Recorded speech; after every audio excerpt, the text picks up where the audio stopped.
Let's be honest, are your D&D games getting bogged down by endless subsystems?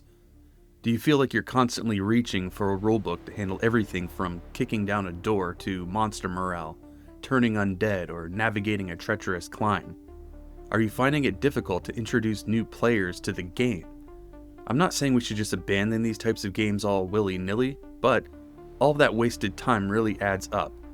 It slows the game down, grinds the action to a halt, and kills the creative, fast-paced improvisation that makes old-school D&D and its modern retro clones so much fun. We've all been there. A player wants to do something awesome, and suddenly the whole table is staring at you while you flip through a book, looking for some obscured chart.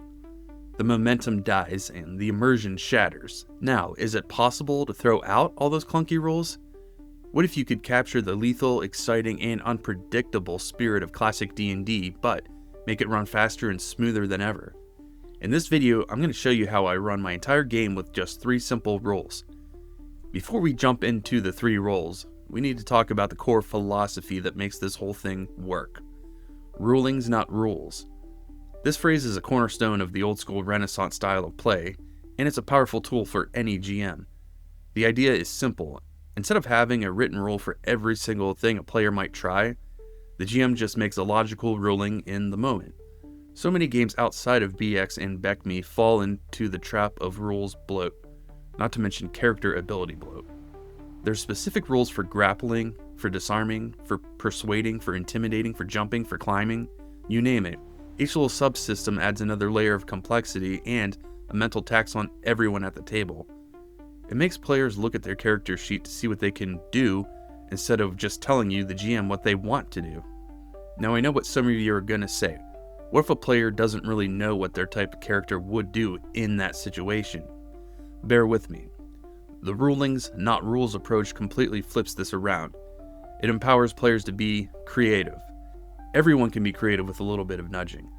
They don't need a chandelier swing feat. They just need to see a chandelier and say, hey, can I try to swing across that chandelier to get across the room? This is where you come in. Your job is to be a fair and consistent referee. When a player wants to swing on the chandelier, you don't always hunt for a rule. You make a ruling. You think, okay, that's risky, but sounds awesome. It's an athletic move, so it should probably involve their dexterity. You set a reasonable target for the roll and, this is important, you decide the consequences for success and failure before they even pick up the dice. This philosophy is the engine that drives a fast minimalist game. It frees you from having to memorize dozens of niche rules. It keeps the game flowing, encourages quick thinking, and puts the focus back on the shared story and the world you're all building together. The 3 rules we're about to cover are the simple tools that let you make these rulings quickly and fairly every single time. The first and maybe the most versatile rule in our toolkit is the saving throw.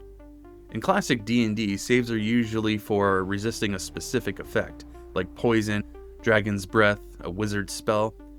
We're going to blow that definition wide open. In this system, a saving throw becomes the universal roll a character makes to react to sudden danger or resist an unwanted effect.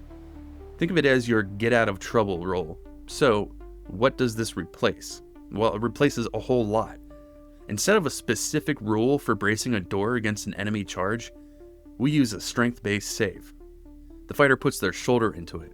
I'll say, okay, give me a strength save, which means roll under their strength score with a d20. If they succeed, the door holds. But what if they fail? This is where the rulings get fun. Failure shouldn't just mean the fighter is trampled to death. Failure has to have consequences. When you fail to hold a door against an enemy charge, there's not only a ton of noise, but you probably receive damage, say 1d4.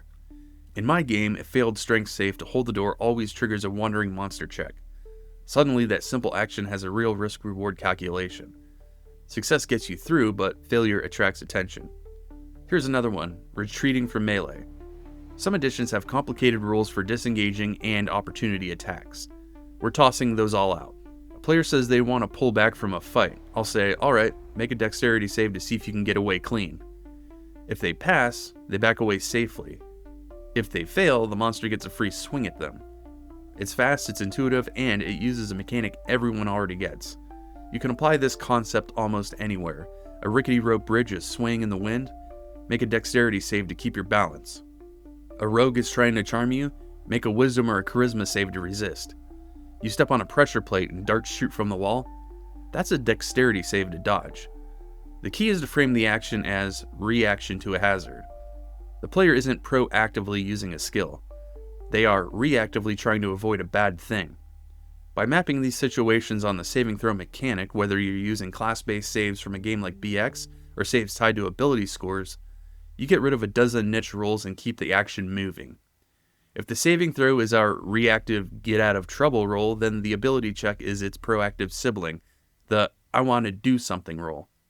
This is what we use whenever a character tries to do something on purpose, where the outcome is uncertain and failure has a cost. This one mechanic takes the place of an entire modern skill list. No more perception, stealth, acrobatics, athletics, forgery, none of it. Instead, the player just tells me what they want their character to do, and we pick the most logical ability score for it. The mechanic is a simple d20 roll, plus their ability modifier, trying to beat a specific target number. So how do we set that target number?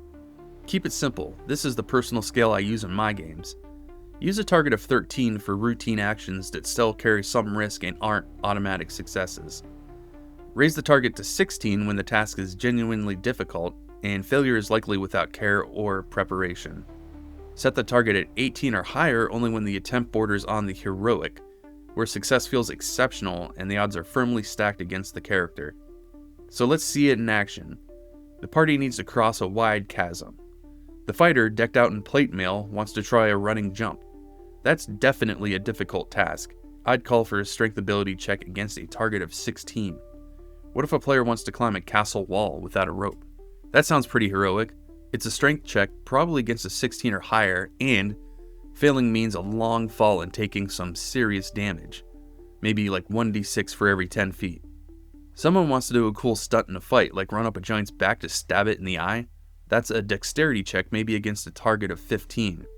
Success could mean a bonus on the attack, while failure might leave them sprawled on the ground at the giant's feet. It's always about balancing risk and reward. The beauty of this is its flexibility. It encourages your players to think creatively instead of just scanning a list of skills. A charismatic character can try to bluff past a guard with a charisma check. A smart wizard can try to decipher runes with an intelligence check. A character searching a room for traps doesn't roll perception. If the player is really stuck and can't decide where to look, I might just ask for an intelligence or a wisdom check to see if they notice something that's out of place. By collapsing all proactive actions into this one simple roll, we do two things. First, we dramatically speed up the game. No more arguing about which skill applies.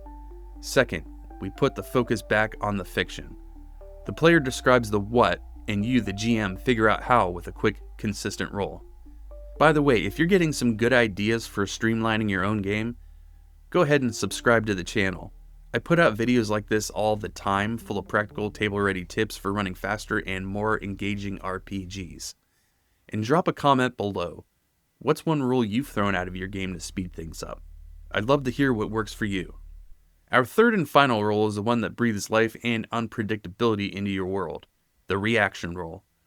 This simple 2d6 roll is your most powerful tool for breaking out of that monsters are just bags of hit points mentality. It determines how everyone you meet, monsters, guards, merchants, initially react to the party. When the players run into a creature whose attitude isn't obvious, don't just roll for initiative. Instead, you roll a 2d6 and check the classic reaction table, found in games like BX. While the exact results can vary a bit from book to book, the general idea is that a 2 means that they're immediately hostile and attack, while a 12 means they're actively friendly and helpful. Everything in between is a fun spectrum of uncertainty. A 3 to 5 might be unfriendly, a 6 to 8 is neutral and cautious, and a 9 through 11 is receptive or even curious. This one roll completely transforms your game. Suddenly, not every encounter has to be a fight. Those goblins the party just stumbled on might be really tired and not want to attack. A high roll could mean they see the players as potential allies against something scarier in the dungeon. This gives your players a reason to actually talk to monsters. Negotiation, bribery, and intimidation all become real, viable tactics. But we can take it even further. The reaction roll is also the core of the morale system, a mechanic from older editions like BX that modern D&D doesn't really use. When a group of monsters takes its first casualty, their leader is killed, or they get hit with a terrifying spell, you make a morale check. This is usually a 2d6 roll that has to come in under the monster's morale score. If the roll is higher, their morale breaks. They might run for their lives, surrender, or try to bargain. This simple roll prevents that dreaded combat slog where players have to grind down every last hit point of every single enemy. It makes fights feel more dynamic and real. A gang of cowardly kobolds might scatter after just one of them goes down. Even a big scary ogre might lose its nerve if it gets badly wounded in the first round. These kinds of retreats can fold naturally into dungeon restocking, which I cover in the video in the card above. Finally, we can use this as a general world reaction tool. A player casts a loud, flashy fireball in the middle of a quiet dungeon. Not only do the targets get a saving throw, but I'm probably going to make a wandering monster check with a higher chance of something showing up. Because in a living world, powerful actions have powerful consequences. A huge explosion is going to be noticed. So there you have it, 3 simple rolls that can run your entire campaign. Saving throws are used when characters need to react to sudden danger and escape bad situations before things get worse. Ability checks come into play when players take initiative and try to do something proactive or clever in the world. And reaction rolls handle the other side of the equation, determining how the world and its inhabitants respond, resist, or push back against the character's actions. To help you put this into practice at your own table, I've created a totally free 1-page cheat sheet called the 3-Roll DM Sheet that summarizes everything in this video. You can grab the PDF right now using the link in the description. By embracing this minimalist, old-school friendly approach, you can toss dozens of clunky subsystems. You stop being a rules lawyer and start being a referee. Your game will run faster, your rollings will be more consistent, and everyone at the table will be free to focus on creative problem solving and immersive role-playing. It puts the emphasis right back where it belongs, on the amazing story you're all creating together. Now I want to hear from you. What's the most creative thing a player has done in your game that a more complicated rule set might have shut down? Share your stories in the comments below. Thanks, and I'll see you next time.